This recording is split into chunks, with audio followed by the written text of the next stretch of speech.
Click the subscribe button below to receive new videos as we release them. Hit the thumbs up button so others can find our content. For more information, visit thejerusalemassembly.org. Greetings, my beloved friends.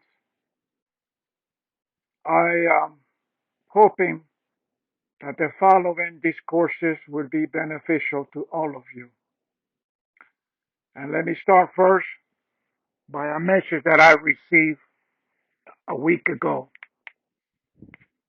In it, I am to continue finding resources regarding James the Just. In short, we're talking about James, the brother of Jesus, the second brother, a brother of which was born in Nazareth at nearly the age of 5 of Jesus. It's my understanding in the message that I have received that the two of them, Jesus and James, had a very friendly, very sympathetic relationship. In addition to, I also found that they shared similar thoughts, not only about what entails what God was, the aspect of nature, the aspect of the cosmos, and of course how it all interacted in humanity. I also was impressed to find that they had a cordial and somewhat very active childhood. They also seemed to be interested much in nature because in the time or period of Judea, after the death of Herod, which it happened to happen around 4 BC, um, they all encountered various other, um, I would call it activities that children today basically manifest. James had a very strong curiosity, according to my perspectives, a curiosity not only about, why there were stars and why were there were blend of various activities that it seems to catch his attention. And it seems that as they grew older, when Jesus became 10, and in this case, James was 5, this was the time in which Jesus began to actually be the big brother, resolving a lot of those questions in the childhood manner. So they have a very strong bond. However, this is not outlined in the aspect of the Gospels. It's sad of this, of course, but it seems that they did have a very mutual understanding that with all the greater things that are, especially see Joseph, the father of Jesus, and James, was an educated man. After all, he was from the house of David, as you all remember. And therefore, it was in his position to be able to provide for them the necessary studies to comprehend the various aspects of the Jewish law and traditions of their time. One thing I want to add in here also that I encountered was that throughout the period of the birth of Jesus, the environment, the atmosphere in Judea was not a very peaceful one. In fact, it was very catastrophic, to say the least. There were various organizations or group of people with their own ideologies, and substantially they were always in each other's neck, real literally. Okay, you have, of course, the Herodian, who came out of Herod. You have the Romans, of course, and then you have what we call the Judean people by different names. Some you know by, of course, later on in the Gospel identify them as Zealots. And of course, you know a lot about the Essenes team.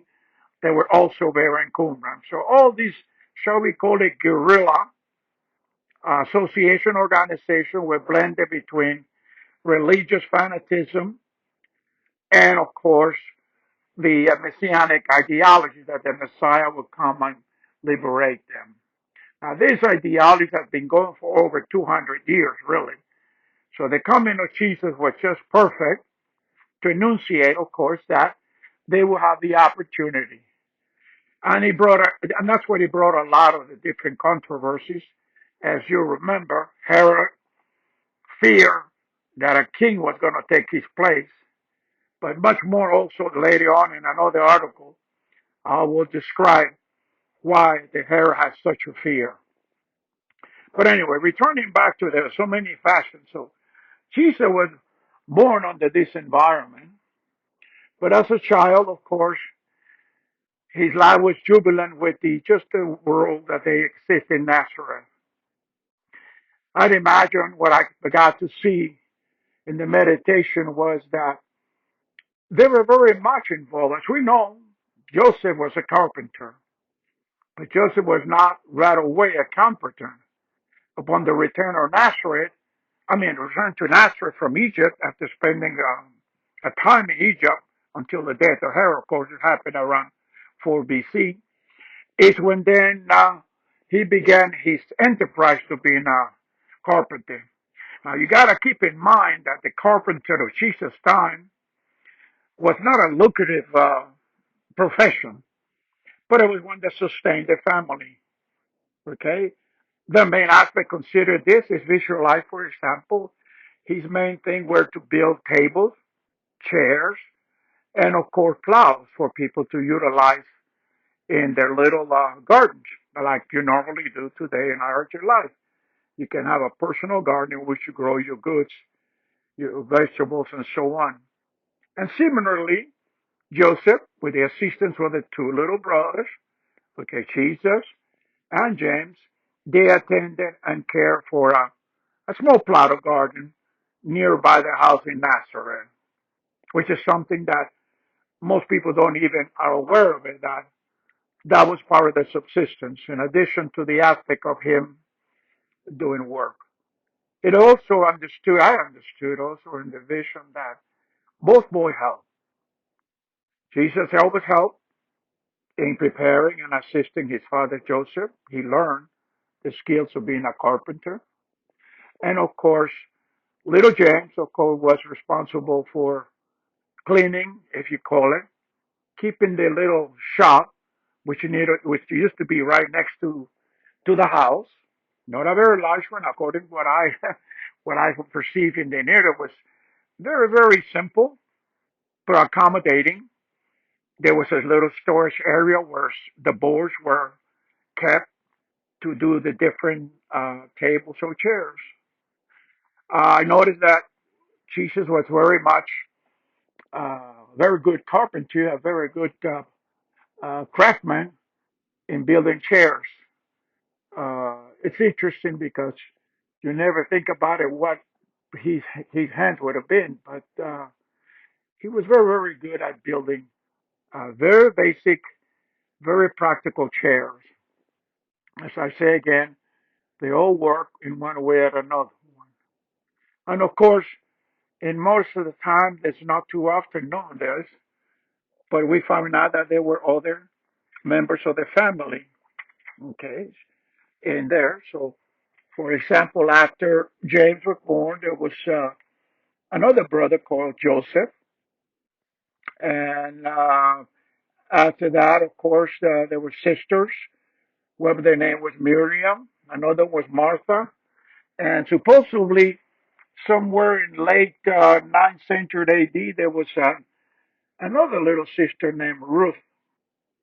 There was Judas, for example, that was born, I think, around the 7th century AD, and of course Simon, which we'll later on find out that they're descendants of Judas and Simon, of course, of tragic death much later.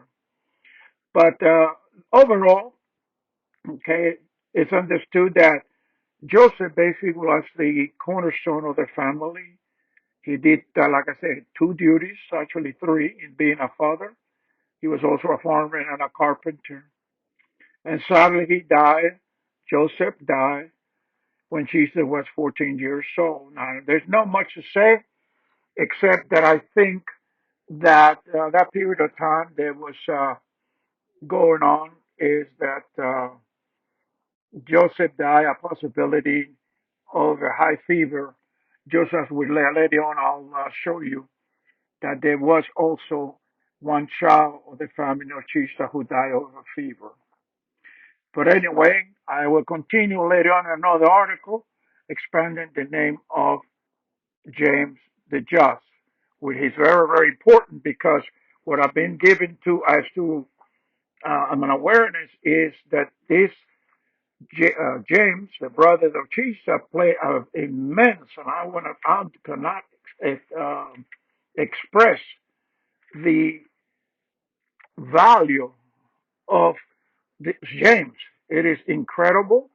It has taken away from originally.